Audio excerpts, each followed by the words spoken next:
Harish, the best academy. Good evening everyone. Welcome to the Harish Academy. This is Pratap.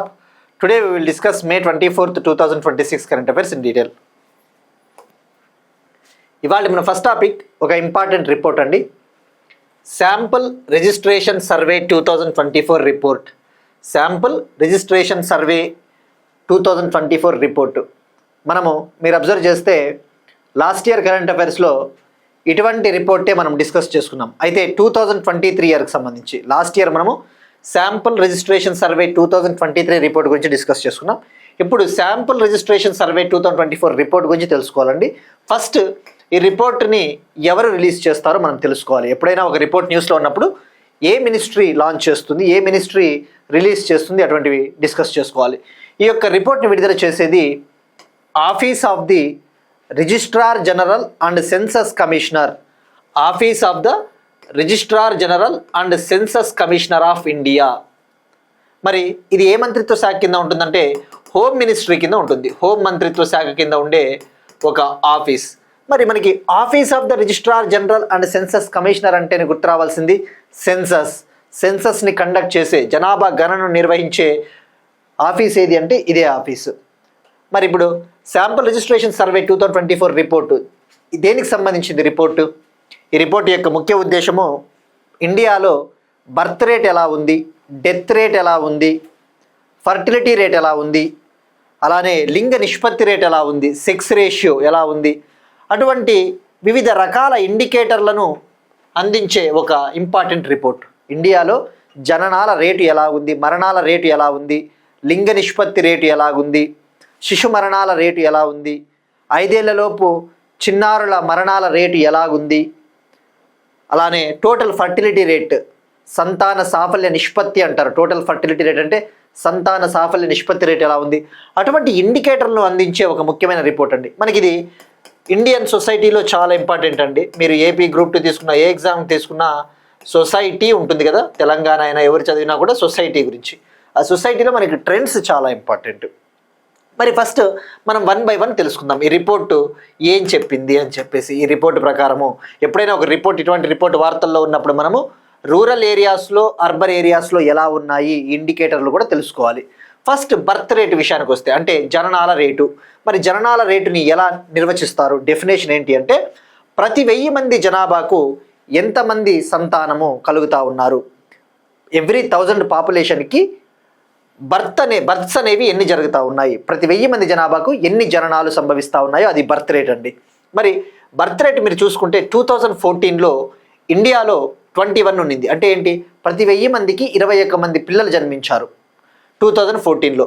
2024 నాటికి birth rate 18.3కి తగ్గింది, 18.3కి decline అయ్యింది. అది రాసుకోండి ఆ పాయింట్. ఇది దేశవ్యాప్తంగా. డెత్ రేటు విషయానికి వస్తే, అంటే మరణాల రేటు అంటే నిర్వచనం ఏంటి?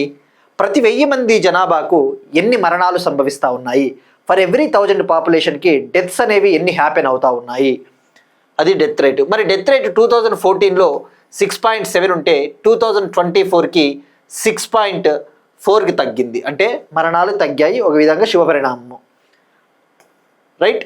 మరి శిశు మరణాల రేటు తీసుకుంటే, ఇన్ఫాంట్ మోర్టాలిటీ రేటు. శిశు మరణాల రేటు అంటే డెఫినేషన్ ఏంటి?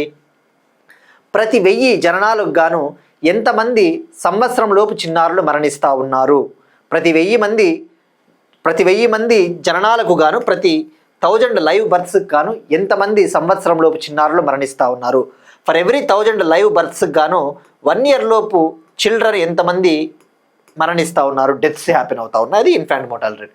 డెఫినేషన్స్ మనకి చాలా ఇంపార్టెంట్ అండి. మరి ఇన్ఫాంట్ మోర్టాలిటీ రేటు 2014లో 39 ఉండింది, 2024కి 24కి తగ్గింది. అంటే 2014తో పోల్చుకుంటే 2024లో 15 పాయింట్లు తగ్గింది. అంటే ఇది గుడ్ థింగ్ యాక్చువల్లీ. దీన్ని బట్టి గవర్నమెంట్స్ మంచి యాక్షన్స్ తీసుకుంటా ఉన్నాయని చెప్పేసి, రైట్. మరి ఇప్పుడు మనం దేశవ్యాప్తంగా తీసుకున్నాం. ఇప్పుడు ఇంకా మనం తెలుసుకోవాల్సినవి ఏమున్నాయి? ఇన్ఫాంట్ మోర్టాలిటీ రేట్ అయిపోయింది, డెత్ రేట్ అయిపోయింది, బర్త్ రేట్ అయిపోయింది. ఇప్పుడు అండర్ 5 మోర్టాలిటీ రేట్ చూసుకోవాలి. 5 ఏళ్లలోపు చిన్నారుల మరణాలు, టోటల్ ఫర్టిలిటీ రేట్, సంతాన సాఫల్య నిష్పత్తి మనం డిస్కస్ చేసుకున్నాం కదా. టోటల్ ఫర్టిలిటీ రేట్ అంటే ఏంటి? ఒక మహిళ తన సంతాన ఉత్పత్తి వయస్సులో ఎంతమంది చిన్నారులకు జన్మనిస్తుందో అదే సంతాన సాఫల్య నిష్పత్తి rate, total fertility rate. The women during her reproductive age how many children can born. ఒక ఉమెన్కి తన యొక్క రీప్రొడక్టివ్ ఏజ్లో ఎంతమంది చిల్డ్రన్కి బార్న్, ఎంతమంది చిన్నారులకి జననం ఇస్తుందో అదే టోటల్ ఫర్టిలిటీ రేట్. మనం డిస్కస్ చేసుకున్నాం కదా. మరి ఇప్పుడు ఫస్ట్ మనం టోటల్ ఫర్టిలిటీ రేట్ గురించి తెలుసుకుంటే, total fertility rate last year report మనం డిస్కస్ చేసుకున్నాం కదా. 2023 శాంపుల్ రిజిస్ట్రేషన్ సర్వే రిపోర్ట్ ప్రకారము 1.9 ఉండింది దేశవ్యాప్తంగా. ఇప్పుడు 2024లో కూడా టోటల్ ఫర్టిలిటీ రేటు 1.9 ఉంది. అంటే వరుసగా 5వ ఏడాది టోటల్ ఫర్టిలిటీ రేట్ అనేది 1.9 దగ్గర ఉంది. మరి రీప్లేస్మెంట్ లెవెల్ ఎంత? మనం చెప్పుకున్నాం కదా, రీప్లేస్మెంట్ లెవెల్ ఎంత ఉండాలి? 2.1. రీప్లేస్మెంట్ లెవెల్ అంటే ఏంటి? మనకి జనాభా స్థిరత్వం సాధించాలి అంటే ఒక జనాభా అనేది భవిష్యత్తులో కూడా అలానే స్థిరత్వం ఉండాలి అంటే 2.1 ఉండాలి. అంటే ఇప్పుడు ఫర్ ఎగ్జాంపుల్ ఒక హస్బెండ్ అండ్ వైఫ్ ఉన్నారు, వాళ్ళు మరణించిన తర్వాత కూడా ఆ జనాభా అనేది మళ్ళీ కంటిన్యూ అవ్వాలి అంటే 2.1 చిల్డ్రన్ ఉండాలి. మరి 2నే కదా, 2.1 ఎందుకు అంటే మన ఇండియాలో జనరల్గా డెవలపింగ్ కంట్రీస్లలో యాక్సిడెంట్స్ వల్ల కావచ్చు, డిసీజెస్ వ్యాధుల వల్ల చిన్నారులు మరణించే అవకాశం ఉంటుంది కాబట్టి జనాభా స్థిరత్వానికి 2.1 ఉండాలి. ఆ విషయం గుర్తుపెట్టుకోండి. సో ఇప్పుడు టోటల్ ఫర్టిలిటీ రేట్ 2024 ప్రకారము 24లో కూడా 1.9 ఉంది. ఇది రాసుకోండి పాయింట్. ఇక మరి ఇప్పుడు రూరల్ అర్బన్ ఏరియాస్ కంపారిజన్ చేసుకుందాం మనము. గ్రామీణ ప్రాంతాల్లో జననాల రేటు 20.2కి తగ్గింది. 22.7 నుంచి 20.2కి తగ్గింది. ఇది 2014తో పోల్చుకుంటే అండి. ఇక్కడ ఆస్పిరెంట్స్కి ఎక్కువ కన్ఫ్యూజ్ అవ్వద్దండి. మనకి మ్యాక్సిమం పెరిగిందా తగ్గిందా అని అడుగుతాడు, 2024లో ఎంత ఉందని అడుగుతాడు. ఇవన్నీ కూడా గుర్తు పెట్టుకోవాలి అంటే నంబర్ ఆఫ్ రివిజన్స్ చేయాల్సిందే, వేరే ఆల్టర్నేటివ్ లేదు. జనరల్గా గ్రామీణ ప్రాంతాల్లో జనరల్ రేట్ ఇప్పుడు ఎంత ఉందంటే 20.2. అది గుర్తుపెట్టుకోవడం ఈజీ, కానీ ఎంత నుంచి ఎంత తగ్గింది అంటే అది మీ పైన ఆధారపడి ఉంటుంది, మీరు ఎన్ని రివిజన్లు చేస్తారు అని చెప్పేసి. కానీ మనం చెప్పాలి కాబట్టి చెప్పి తీరల్లా. మరి గ్రామీణ ప్రాంతాల్లో జనరల్ రేటు 22.7 నుంచి 20.2కి తగ్గింది. అదే పట్టణ ప్రాంతాల్లో అయితే 17.4 నుంచి 14.7కి తగ్గింది. రూరల్ ఏరియాస్లో బర్త్ రేటు 22.7 నుంచి 20.2కి డిక్లైన్ అయింది. అర్బన్ ఏరియాస్లో బర్త్ రేటు 17.4 నుంచి 14.7కి డిక్లైన్ అయింది. మరి డెత్ రేటు, మరణాల రేటు తీసుకుంటే గ్రామీణ మరణాల రేటు 7.3 నుంచి 6.8కి తగ్గింది. పట్టణ మరణాల రేటు మాత్రం 5.5 నుంచి 5.6 మధ్యలో ఉంది. రూరల్ ఏరియాస్లో డెత్ రేటు 7.3 నుంచి 6.8కి డిక్రీజ్ అయింది. అర్బన్ డెత్ రేట్ వచ్చేసి 5.5 నుంచి 5.6 మధ్యలో ఉంది. ఇది మనకి మరి ఇంకా ఉంది మనం తెలుసుకోవాల్సింది. ఇప్పుడు మన తెలుగు రాష్ట్రాల్లో ఎలా ఉన్నాయి ఇండికేటర్లు, అటువంటి తెలుసుకోవాలి కదా. మరి ఇంకా ఇన్ఫాంట్ మోర్టాలిటీ రేట్ కూడా చూసుకుంటే అర్బన్ ఏరియాస్లో ఎంత ఉంది. పట్టణ ప్రాంతాల్లో శిశు మరణాల రేటు 17కి తగ్గింది, బెటర్. ఇక గ్రామీణ ప్రాంతాల్లో శిశు మరణాల రేటు 27కి తగ్గింది. అర్బన్ ఏరియాస్లో ఇన్ఫాంట్ మోర్టాలిటీ రేటు 26 నుంచి 17కి డిక్రీజ్ అయింది. రూరల్ ఏరియాస్లో 43 నుంచి 27కి డిక్రీజ్ అయింది అన్న విషయం గుర్తుపెట్టుకోండి. మరి కానీ మనం ఒక టార్గెట్ పెట్టుకున్నాం, ఇన్ఫాంట్ మోర్టాలిటీ రేటు, శిశు మరణాల రేటు అనేది సింగిల్ డిజిట్ సాధించాలి అని మనం టార్గెట్ పెట్టుకున్నాం. అంటే సింగిల్ డిజిట్, కానీ ఇంకా అది మనం సాధించలేదు. మరి ఇండియాలో అత్యల్పంగా శిశు మరణాల రేటును సాధించిన రాష్ట్రం ఏది అంటే కేరళ. కేరళలో అత్యల్ప శిశు మరణ రేటు దేశంలోనే ఎంత ఉంది? కేరళలో ఇన్ఫాంట్ మోర్టాలిటీ రేటు 8 ఉంది.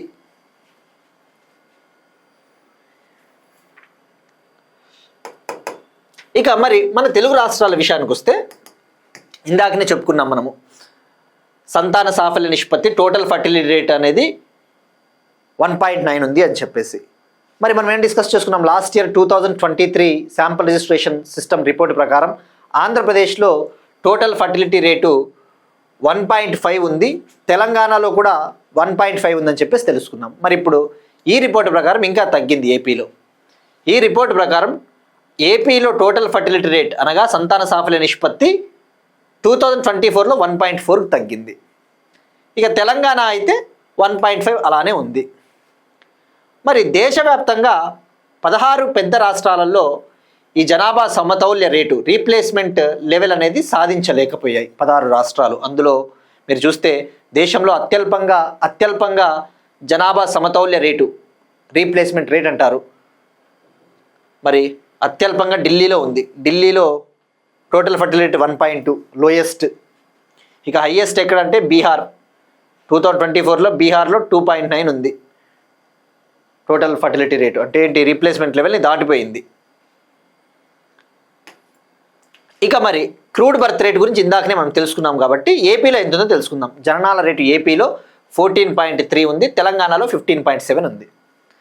ఇక క్రూడ్ డెత్ రేటు మరణాల రేటు తీసుకుంటే ఏపీలో 6.6 ఉంది, తెలంగాణలో 6.5 ఉంది.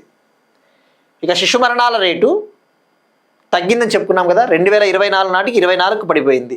అదే 2014లో అయితే 39 ఉన్నింది, 2019కి 30 ఉన్నింది, 2024కి 24కి చేరుకునింది శిశు మరణాల రేటు. మరి ఏపీలో ఎంత ఉందంటే 18 ఉంది, తెలంగాణలో 17 ఉంది. ఇక 5 ఏళ్లలోపు చిన్నారుల మరణాల రేటు అంటే under 5 mortality rate nation wide జాతీయ స్థాయిలో 28 ఉంటే ఏపీలో 21 ఉంది, తెలంగాణలో 20 ఉంది. ఇక పుట్టుక సమయంలో లింగ నిష్పత్తి అంటే సెక్స్ రేషియో అట్ బర్త్, ప్రతి 1000 మంది మగపిల్లలకు ఎంతమంది ఆడపిల్లలు జన్మిస్తూ ఉన్నారు. మరి పుట్టుక సమయంలో లింగ నిష్పత్తి నేషనల్ లెవెల్లో 2022 నుంచి 2024లో 918 ఉంది, నేషన్ యావరేజ్ జాతీయ స్థాయిలో. మరి అత్యధికంగా ఎక్కడ ఉంది అంటే పుట్టుక సమయంలో లింగ నిష్పత్తి ఛత్తీస్గఢ్లో 978 హైయెస్ట్, కేరళ 974 ఉంది. ఇక లోయెస్ట్ వచ్చేసి ఉత్తరాఖండ్లో అత్యల్పంగా 872 ఉంది పుట్టుక సమయంలో లింగ నిష్పత్తి. ఇక ఏపీలో 946 ఉంది, తెలంగాణలో 917 ఉంది. ఇది అండి, మీరు నీట్గా నోట్స్ రాసుకుంటే సరిపోతుంది, నీట్గా ఈ పాయింట్లు చెప్పినవి. సో ఇక్కడ గుర్తుపెట్టుకోండి, ఇప్పుడు మనకి టోటల్ ఫర్టిలిటీ రేటు హైయెస్ట్ వచ్చేసి బీహార్ 2.9 ఉంది. అదే 2023 రిపోర్ట్ ప్రకారం అయితే బీహార్లో 2.8, ఇప్పుడు ఇంకా పెరిగింది బీహార్. అత్యల్పంగా అయితే ఢిల్లీ అన్న విషయం గుర్తుపెట్టుకోండి, మీరు ఇవి రాసుకున్నా సరిపోతుంది ఇంకా పాయింట్స్. నెక్స్ట్ వన్, ఒక ఇంపార్టెంట్ ప్రాజెక్ట్ అండి, అక్రమ చొరబాట్లను అరికట్టడానికి స్మార్ట్ సరిహద్దు project, smart border project. Central government ఈ యొక్క బార్డర్ ఏరియాస్లో అక్రమ చొరబాటుదారులు రాకుండా చేయడానికి కోసం ఒక స్మార్ట్ బార్డర్ ప్రాజెక్ట్ని లాంచ్ చేయనున్నట్టు హోమ్ మినిస్టర్ అమిత్ షా గారు ప్రకటించారు. ఈ యొక్క బార్డర్ ఏరియాస్లో ఇన్ఫిల్ట్రేటర్స్ అంటారు వాళ్ళని. ఇన్ఫిల్ట్రేటర్స్ అంటే ఇన్ఫిల్ట్రేషన్ అంటే చొరబాటుదారులు. ఇల్లీగల్ ఇన్ఫిల్ట్రేషన్ని మనం స్టాప్ చేయాలి అంటే ఒక టెక్నాలజీ ఆధారిత బార్డర్ ప్రాజెక్ట్ అవసరం అని చెప్పేసి దాన్ని లాంచ్ చేయనున్నట్టు హోమ్ మినిస్టర్ అమిత్ షా గారు ప్రకటించారు. దీనికి సంబంధించి ఆర్టికల్ హిందూ పేపర్లో వచ్చిందండి. మరి ఇందులో భాగంగా ఏం చేస్తారు అంటే బార్డర్ ఏరియాస్లో డ్రోన్స్, రేడార్సు, కెమెరాసు ఇటువంటి వాటితో కూడిన టెక్నాలజీని ఏర్పాటు చేస్తారు. సో మరి ఇప్పుడు మనం చూసుకుంటే మరి ఈ యొక్క ప్రాజెక్ట్ని ఇంప్లిమెంట్ చేసే బాధ్యత ఎవరికి అప్పగిస్తారు అంటే బార్డర్ సెక్యూరిటీ ఫోర్స్. ముఖ్యంగా ఈ యొక్క మనకి వివిధ ప్రాంతాల్లో border security force, Indo Tibetan border police force ఉంటుంది కదా, వాటికి బాధ్యతను అప్పచెబుతారు. మెయిన్గా మనకి పాకిస్తాన్ సరిహద్దుల్లో బార్డర్ సెక్యూరిటీ ఫోర్స్ ఎప్పటికప్పుడు గస్తీ కాస్తూ ఉంటుంది. సో గుర్తుపెట్టుకోండి, స్మార్ట్ బార్డర్ ప్రాజెక్ట్ ఇంకా హోమ్ మినిస్ట్రీ లాంచ్ చేయబోతూ ఉంది. ఇందులో భాగంగా డ్రోన్స్, రేడార్సు, కెమెరాసు, టెక్నికల్ ఎక్విప్మెంట్ని ఏర్పాటు చేస్తారు. బట్ ఈ ప్రాజెక్ట్కి సంబంధించి మనకి ఇంకా కంప్లీట్ డీటెయిల్స్ రాలేదండి. లాంచ్ చేసిన తర్వాత దీనికి సంబంధించి ఇంకా కంప్లీట్ డీటెయిల్స్ ఏమైనా ఉంటే వస్తాయి, నేను అప్డేట్ ఇస్తాను. ప్రస్తుతానికి గుర్తుపెట్టుకోండి స్మార్ట్ బార్డర్ ప్రాజెక్ట్. మనం ఇక్కడ ఫోకస్ చేయాల్సింది భారతదేశము 7 దేశాలతో ల్యాండ్ బార్డర్ని షేర్ చేసుకుంటా ఉందని చెప్పేసి మనం చాలాసార్లు తెలుసుకున్నాం కదండి. ఇందులో అత్యధికంగా బంగ్లాదేశ్తో 4096.7 కిలోమీటర్స్ షేర్ చేసుకుంటా ఉంది. మరి సెకండ్ హైయెస్ట్ ఏ కంట్రీతో? చైనాతో 3488 కిలోమీటర్స్. థర్డ్ హైయెస్ట్ పాకిస్తాన్తో 3323 కిలోమీటర్స్. తర్వాత నేపాల్తో 1751 కిలోమీటర్స్, మ్యాన్మార్తో 1643 కిలోమీటర్స్ బార్డర్ షేర్ చేసుకుంటున్నాం ల్యాండ్ బార్డర్. ఇక భూటాన్తో 699 కిలోమీటర్స్. ఇక లోయెస్ట్ అత్యల్పంగా ఆఫ్ఘనిస్తాన్తో 106 కిలోమీటర్స్. మనం ఇది చాలాసార్లు చెప్పుకున్నామండి. ఇక కోస్ట్ లైన్ ఇది మారింది కదా, ఇది అప్డేటెడ్, ఇది ఓల్డ్ది. కోస్ట్ లైన్ 7516.6 కిలోమీటర్స్ అనేది ఓల్డ్ది, ఇప్పుడు అప్డేటెడ్ అయింది కదా, 11,080 కిలోమీటర్లు సంథింగ్ ఉంది. ఇప్పుడు మనం డిస్కస్ చేసుకున్నాం డీటెయిల్గా రీసెంట్గా మన యొక్క తీర ప్రాంతం ఎంత ఉందని చెప్పేసి. మరి ప్రైమ్ మినిస్టర్ నరేంద్ర మోడీ గారు తన ఇండిపెండెన్స్ స్పీచ్లో, లాస్ట్ ఇయర్ ఇండిపెండెన్స్ డే స్పీచ్లో ఈ యొక్క అక్రమ చొరబాటుదారులను అడ్డుకోవడం కోసం ఒక హై పవర్డ్ డెమోగ్రఫీ మిషన్ని కూడా లాంచ్ చేయబోతా ఉన్నట్టు ప్రకటించారు. హై పవర్డ్ డెమోగ్రఫీ మిషన్ ముఖ్య ఉద్దేశం ఏంటి అంటే ఈ యొక్క అక్రమ చొరబాటుదారులని అడ్డుకోవాలి, ఇల్లీగల్ ఇమ్మిగ్రేషన్ని స్టాప్ చేయాలి. బట్ ఇంకా దీనికి సంబంధించి విధి విధానాలు కూడా ఇంకా మనకి కంప్లీట్గా రాలేదండి. వచ్చిన తర్వాత డెఫినెట్లీ ఏదైనా ఉంటే నేను యాడ్ చేస్తాను. ఇదైతే మీకు జాగ్రఫీ పాయింట్ ఆఫ్ వ్యూలో వెళ్ళిపోతుంది. ఎలా అడుగుతాడంటే ఆర్డర్ ఇస్తాడు. భారతదేశం కింది దేశాలతో ఇట్లా ల్యాండ్ బార్డర్ షేర్ చేసుకుంటా ఉంది కదా, వీటిని ఆరోహణ క్రమము లేదా అవరోహణ క్రమం, అసెండింగ్ ఆర్డర్ లేదంటే డిసెండింగ్ ఆర్డర్లో అమర్చండి అని చెప్పేసి ఇస్తాడు. Next one, ఖేత్ Bachao Abhiyan. ఖేత్ Bachao Abhiyan, ఖేత్ Bachao Abhiyan programme ఇది Indian council of agricultural research launch చేయబోతా ఉన్న ఒక ముఖ్యమైన ప్రోగ్రామ్ అండి. భారత వ్యవసాయ పరిశోధన మండలి లాంచ్ చేయబోతున్న ఒక ముఖ్యమైన ప్రోగ్రామ్ ఖేత్ బచావో అభియాన్. అంటే తెలుగులో చెప్పాలంటే వ్యవసాయాన్ని కాపాడే ఒక కార్యక్రమం, వ్యవసాయాన్ని కాపాడే ఒక ప్రచార కార్యక్రమం. మరి ఈ యొక్క ప్రోగ్రామ్ని జూన్ 1న లాంచ్ చేయబోతున్నారు union agricultural minister Shivraj Singh Chouhan garu. మరి దీని ముఖ్య ఉద్దేశం ఏంటి? ఖేత్ బచావో అభియాన్ ముఖ్య ఉద్దేశము మనకి ఈ యొక్క రసాయన ఎరువులు తక్కువగా వాడాలి, ఈ యొక్క నేల క్వాలిటీని మనం కాపాడుకోవాలి, నేల యొక్క ఫర్టిలిటీని, సాయిల్ క్వాలిటీని, సాయిల్ ఫర్టిలిటీని మనము, నేల భూసారాన్ని మనం పరిరక్షించుకోవాలి అన్న ఉద్దేశంతో ఒక దేశవ్యాప్త ప్రచార కార్యక్రమాన్ని లాంచ్ చేయబోతా ఉన్నారు. ఈ ఖేత్ బచావో అభియాన్ మెయిన్ ఆబ్జెక్టివ్ ఏంటి అంటే కెమికల్ ఫర్టిలైజర్స్ని రెడ్యూస్ చేయాలి, ఆర్గానిక్ ఫర్టిలైజర్స్ అటువంటి వాటిని యూజ్ చేయాలి, తద్వారా సాయిల్ క్వాలిటీని మనము కాపాడాలి, ప్రొటెక్ట్ చేయాలి అన్నది ముఖ్య ఉద్దేశం. మరి ఈ ఖేత్ బచావో అభియాన్ ప్రోగ్రాం కింద ఇప్పటికే సుమారుగా 2.71 crore సిటిజన్స్ నమోదు చేసుకున్నారు. 2.7 కోట్ల మంది సిటిజన్లు నమోదు చేసుకున్నారు. ఆల్రెడీ ఈ యొక్క ప్రోగ్రాంలో భాగంగా 7.17 లక్షల మంది రైతులకు అవగాహన కార్యక్రమాలు నిర్వహించారు. 7.17 lakh ఫార్మర్స్కి ఏ విధంగా ఎరువుల్ని మనము సమతౌల్యంగా వాడాలి, బ్యాలెన్స్డ్ యూజ్ ఆఫ్ ఫర్టిలైజర్స్ని యూజ్ చేయాలి అని చెప్పేసి అవేర్నెస్ కండక్ట్ చేశారు. మరి గుర్తుపెట్టుకోండి, దీన్ని లాంచ్ చేయబోయేది ఐసీఎంఆర్. ఇది ఒక ICMR campaign, Indian council of medical research. దీని హెడ్ క్వార్టర్స్ న్యూఢిల్లీ, భారత వ్యవసాయ పరిశోధన మండలి. మరి మంత్రిత్వ శాఖ ఏది అంటే simple, ministry of agricultural and farmers welfare. దాని కింద ఉండే అగ్రికల్చరల్ రీసెర్చ్ అండ్ ఎడ్యుకేషన్ విభాగం కింద దీన్ని లాంచ్ చేస్తారు. బట్ ఎనీవే అగైన్ ఇది లాంచ్ చేసిన తర్వాత ఈ క్యాంపెయిన్కి సంబంధించి ఇంకా ఏమైనా డీటెయిల్స్ ఉంటే నేను డెఫినెట్లీ మళ్ళీ అప్డేట్ చేస్తానండి. ఇంకా వితిన్ 1 weekలో ఇది క్యాంపెయిన్ స్టార్ట్ అవుతుంది కాబట్టి మనం ఎలాగో చెప్పుకుంటాం ఇంకొకసారి. Next one, Andhra Pradesh current affairs. Kadapa జిల్లాలో ప్రారంభమైన 600 మెగావాట్ల సోలార్ ప్రాజెక్ట్. కడప జిల్లాలో ప్రారంభమైన 600 మెగావాట్ల సోలార్ ప్రాజెక్ట్. ఆంధ్రప్రదేశ్లోని కడప డిస్టిక్లో ఐటీ మినిస్టర్ నారా లోకేష్ గారు 600 మెగావాట్ కెపాసిటీ కలిగిన ఒక సోలార్ ప్రాజెక్ట్ని లాంచ్ చేశారు, సౌర ప్రాజెక్టుని. మరి రెన్యూబుల్ ఎనర్జీని డెవలప్ చేయాలి అని చెప్పేసి ఆంధ్రప్రదేశ్ ప్రభుత్వము 2024లో ఒక పాలసీని కూడా తీసుకొని వచ్చింది. Andhra Pradesh integrated clean energy policy 2024. ఈ పాలసీ 5 ఏళ్ళు అమల్లో ఉంటుంది, 2024 నుంచి 2029 వరకు.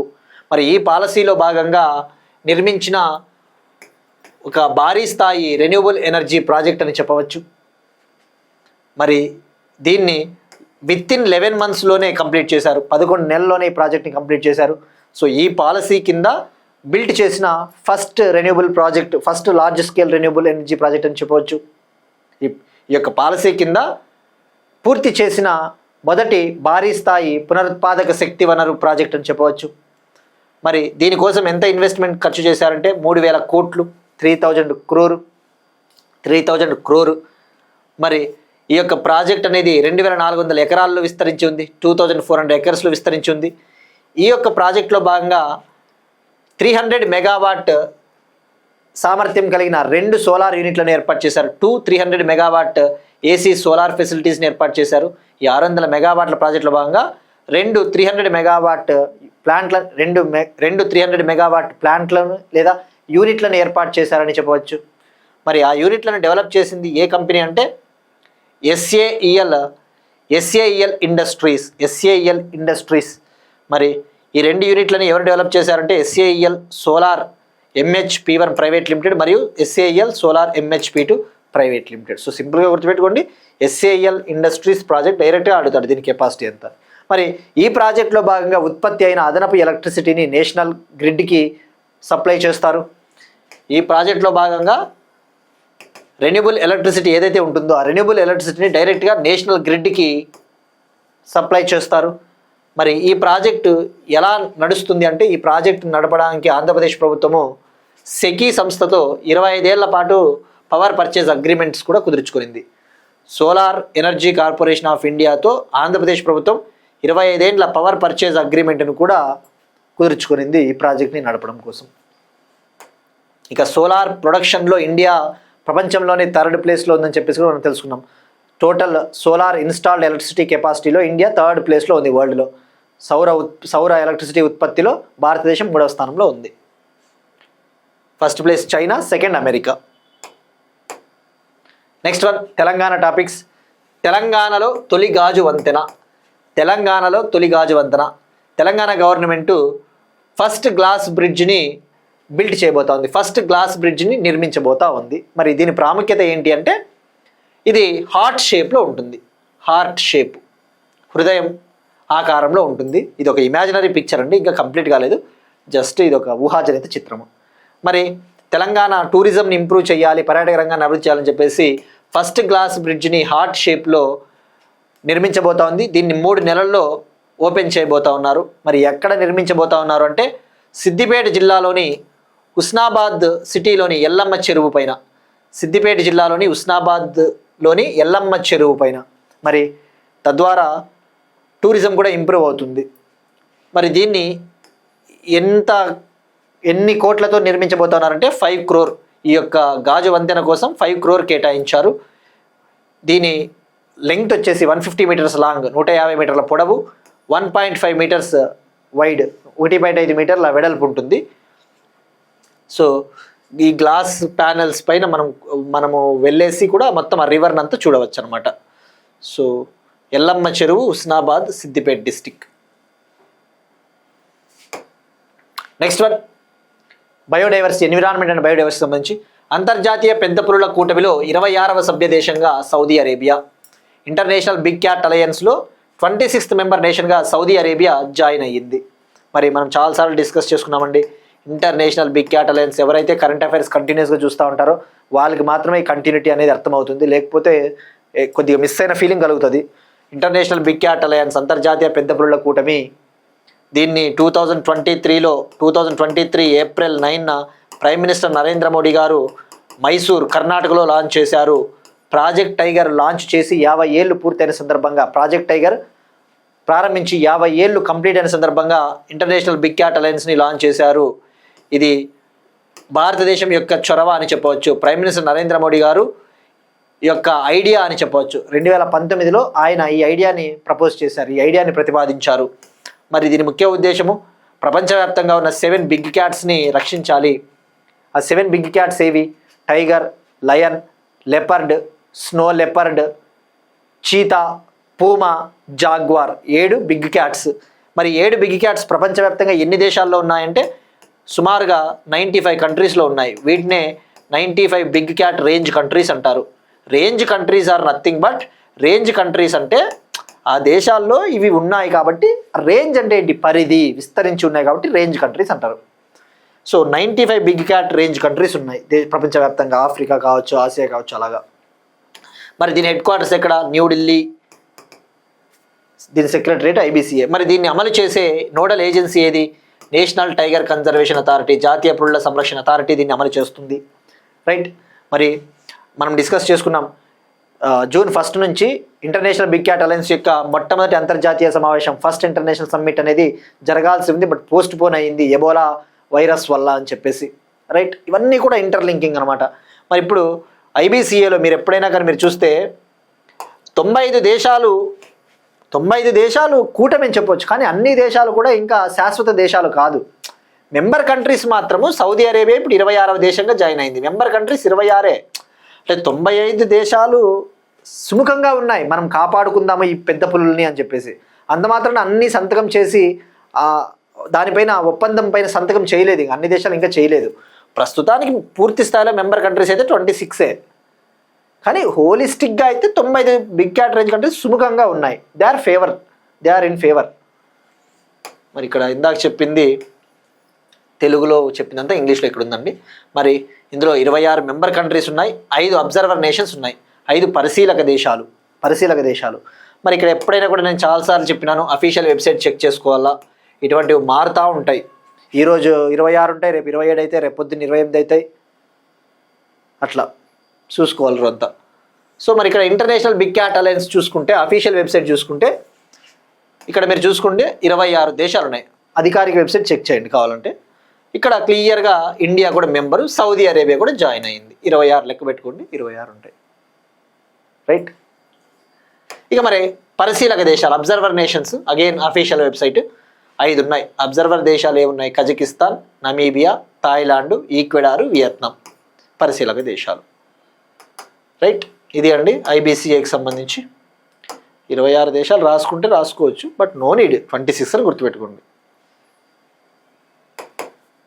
నెక్స్ట్ వన్ బయోడైవర్సిటీ, అగైన్ జీవ వైవిధ్యానికి సంబంధించి ఇంకొక టాపిక్. కాళీ నైట్ ఫ్రాగ్. రీసెర్చర్సు కర్ణాటకలోని వెస్టర్న్ ఘాట్స్లలో, కర్ణాటకలోని పశ్చిమ కనుమలలో కాళీ నైట్ ఫ్రాగ్ అనే ఒక కొత్త కప్ప జాతిని కనుగొన్నారు. కాళీ నైట్ ఫ్రాగ్. కాళీ అనేది కాళీ రివర్, కర్ణాటకలోని వెస్టర్న్ ఘాట్స్లో ఉండే కాళీ రివర్, కాళీ నది. మరి ఇది ఒక యాంఫీబియన్ స్పీషీస్. యాంఫీబియన్ అంటే ఉభయచర జీవులు అంటారు కదా, అదే యాంఫీబియన్ స్పీషీస్. దీని పేరు వచ్చేసి నిక్టిబ్యాట్రకస్ కాళీ. నిక్టిబ్యాట్రకస్ కాళీ, దీన్నే కాళీ నైట్ ఫ్రాగ్ అంటారు. మరి ఇది చూస్తే ఇట్లా డార్క్ కొద్దిగా బ్రౌనిష్ కలర్లో ఉంది. ఇది నిక్టిబ్యాట్రకస్ అనే జాతికి చెందినది. నిక్టిబ్యాట్రకస్ అనే జీనస్కు చెందినది. జీనస్ అంటే జాతి. సో సింపుల్గా గుర్తుపెట్టుకోండి, ఆ యొక్క కాళీ నైట్ ఫ్రాగ్ దాని యొక్క సైంటిఫిక్ నేమ్ ఎక్కడ కనుగొన్నారు? వెస్టర్న్ ఘాట్స్, పశ్చిమ కనుమలు, కర్ణాటక. నెక్స్ట్ వన్ స్పేస్ టెక్నాలజీకి సంబంధించి స్టార్షిప్ V3 రాకెట్ను ప్రయోగించిన స్పేస్ ఎక్స్ సంస్థ. స్టార్షిప్ V3 రాకెట్ను సక్సెస్ఫుల్గా స్పేస్ ఎక్స్ కంపెనీ లాంచ్ చేసిందండి. మరి స్పేస్ ఎక్స్ కంపెనీ అంటేనే గుర్తు రావాల్సినది ఎలాన్ మస్క్. అమెరికాకు చెందిన ఎలాన్ మస్క్కు చెందిన ఒక స్పేస్ కంపెనీ. రైట్. రాకెట్లని బిల్డ్ చేస్తుంది, రాకెట్లను నిర్మించే కంపెనీ. మరి ఇప్పుడు స్పేస్ ఎక్స్ తన మోస్ట్ పవర్ఫుల్ రాకెట్ అయిన స్టార్షిప్ V3 రాకెట్ని ప్రయోగించింది. ఫస్ట్ ఇక్కడ స్టార్షిప్ రాకెట్ గురించి తెలుసుకోవాలి. స్టార్షిప్ రాకెట్ అనేది ఒక పునర్వినియోగించదగిన రాకెట్, రీయూజబుల్ రాకెట్. దీన్ని స్పేస్ ఎక్స్ కంపెనీ డెవలప్ చేసింది. ఇది ప్రపంచంలోనే అత్యంత శక్తివంతమైన రాకెట్ అని చెప్పవచ్చు. World's most powerful rocket Starship అని చెప్పవచ్చు. మరి దీన్ని ఎక్కడి నుంచి లాంచ్ చేసింది అంటే అమెరికాలోని టెక్సాస్లోని స్టార్ బేస్ లాంచ్ ప్యాడ్ నుంచి దీన్ని లాంచ్ చేయడం జరిగింది.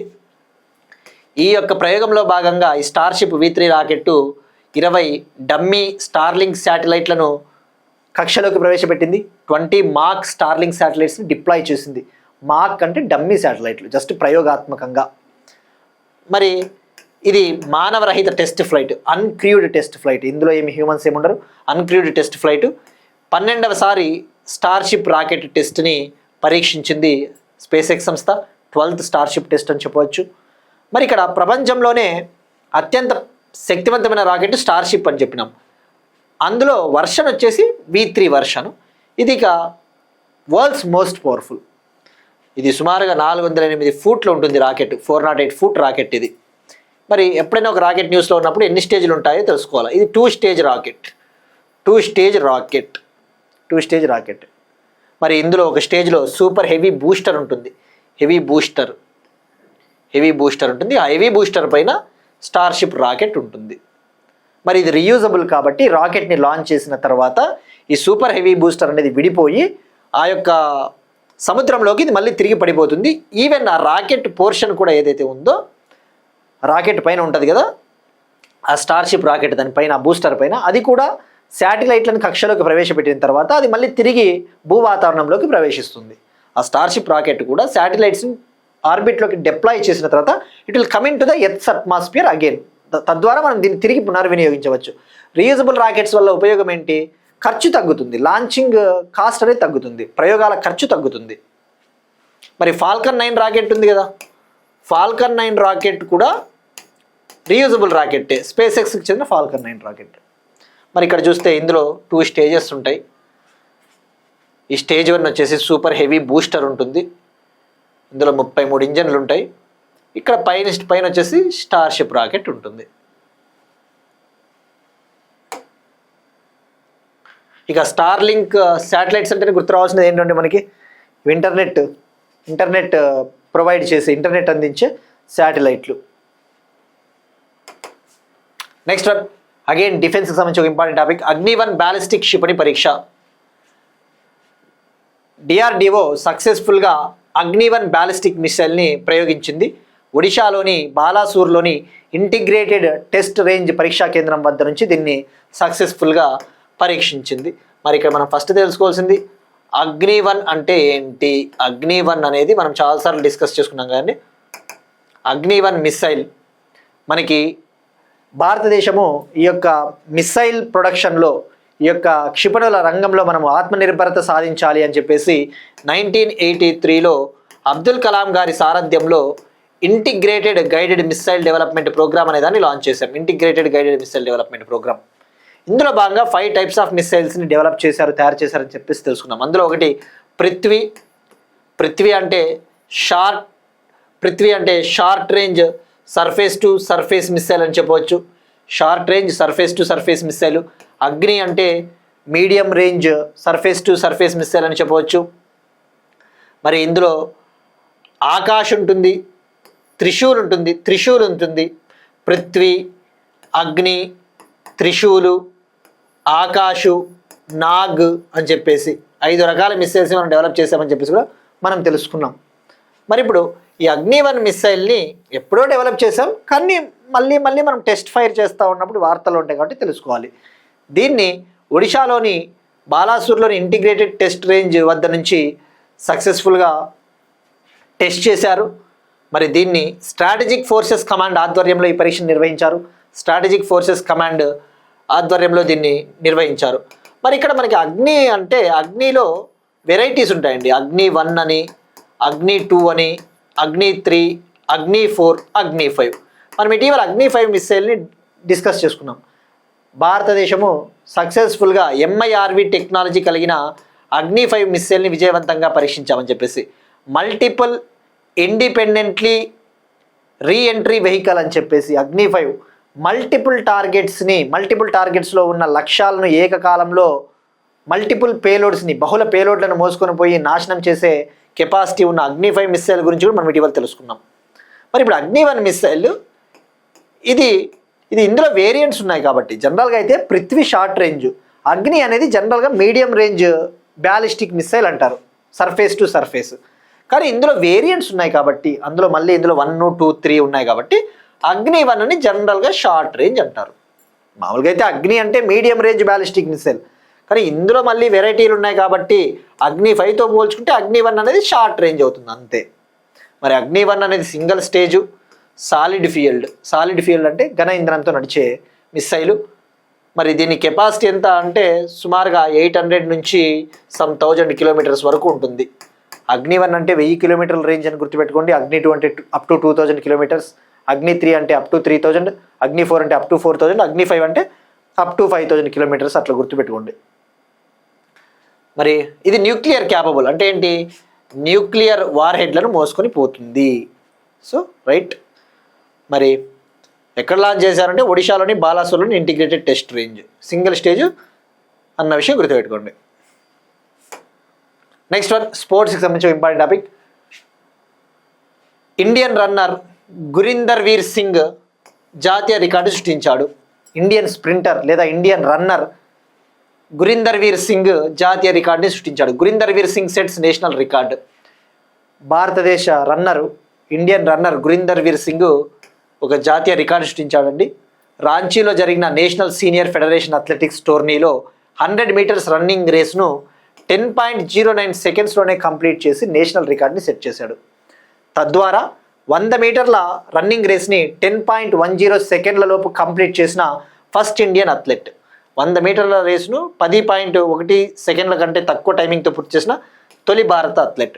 మరి ఆసియాలో ఎవరైనా ఉన్నారా అంటే ఆసియాలో జపాన్కు చెందిన రుకుటో కామురో 10.08 సెకండ్స్లోనే 100 మీటర్స్ రన్నింగ్ రేస్ని కంప్లీట్ చేశాడు. ఇప్పుడు అతని తర్వాత గురీందర్ వీర్ సింగ్ అని చెప్పవచ్చు. సో తద్వారా ఈ నేషనల్ సీనియర్ ఫెడరేషన్ అథ్లెటిక్స్ టోర్నమెంట్లో గోల్డ్ మెడల్ని విన్ అయ్యాడు. రాంచీ ఎక్కడండి, జార్ఖండ్. ఇక ఇవాళ క్వశ్చన్ అండి మనం డిస్కస్ చేసుకున్న టాపిక్కే. ఇటీవల మనం టాపిక్ డిస్కస్ చేసుకున్నాం. ఇటీవల మొదటి next generation offshore patrol వెజల్ని కోల్కతాకు చెందిన Garden Reach ship builders engineers company అందించింది నేవీకి అని చెప్పేసి తెలుసుకున్నాం. మరి ఆ మొదటి next generation offshore patrol vessel పేరేంటి? ట్రై చేయండి. ఇక నిన్న క్వశ్చన్ 2026 సంవత్సరాన్ని ఇండియా ఫ్రాన్స్ ఏ సంవత్సరంగా ప్రకటించాయంటే ఇయర్ ఆఫ్ ఇన్నోవేషన్, అంటే ఆవిష్కరణల సంవత్సరం. ఇవి వాళ్ళ కరెంట్ అఫైర్స్ అండి. మనం ఒకసారి క్విక్గా రీక్యాప్ చూద్దాం. శాంపుల్ రిజిస్ట్రేషన్ సర్వే 2024 రిపోర్ట్, అక్రమ చొరబాట్లను అరికట్టడానికి smart border project, ministry of home affairs, Khet Bachao Abhiyan, Indian council of agricultural research, కడపలో ప్రారంభమైన 600 మెగావాట్ సోలార్ ప్రాజెక్ట్, తెలంగాణలో తొలిగాజు వంతెన, ఇంటర్నేషనల్ బిగ్ క్యాట్ అలయన్స్లో 26వ మెంబర్ కంట్రీగా Saudi Arabia, Kali night frog Karnataka, starship V3 rocket SpaceX, Agni ballistic missile,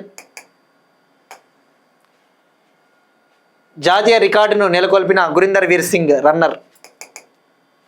that's it. These are today's current affairs. We'll meet you again tomorrow and thank you everyone.